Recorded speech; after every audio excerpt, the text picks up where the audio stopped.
the issue, has been there, and many times it is a question of the understanding of the words, as I said, of the script or of the words. I was thinking, of course, everybody knows, even ordinary people in a simple parallel, okay. Ingnon na natin, everybody knows na si Pope John Paul II namatay, no? Pero santos na, meaning ang iyang kalagbuhi, no? Ang iyang lawas, dito sa kwan, no? Dito sa cemetery, no? In the strict sense of the word, no, the parallel, no, is something to that effect, no? Nga bisan, no, maingon ikaw nga namatay siya, no? Pero in the strict sense of the word, the soul does not die, no? Because the soul is spirit, no? Ang gintuwa na itong santos, kaya dito sa langit, no?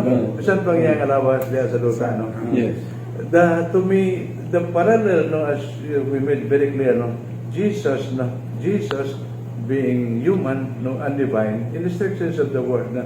The divine really, in that sense, does not die, no? Meaning, in that sense, we understand, no? Namatay, pero ang iyang lawas lagi, no? Iyang galag.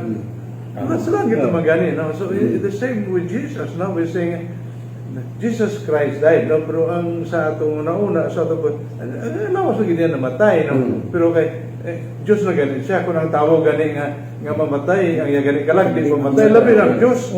Jesus is God and man, no? In simple language, we just say God, Jesus, no, who is both God and man, no, died, no? But in our mind, sayang kita nga, di mamatay, no? Which is our understanding, no? Okay. So anyway, I got to my point, Brother Sok, no, because what you are telling me is precisely this truth, no, nga, sayang magkikita, no, as the saints themselves, no, said, no, it is his being man, no, his human nature, that really died, no. As a person, we just say it simply, kay di pa ginato ma-explain sa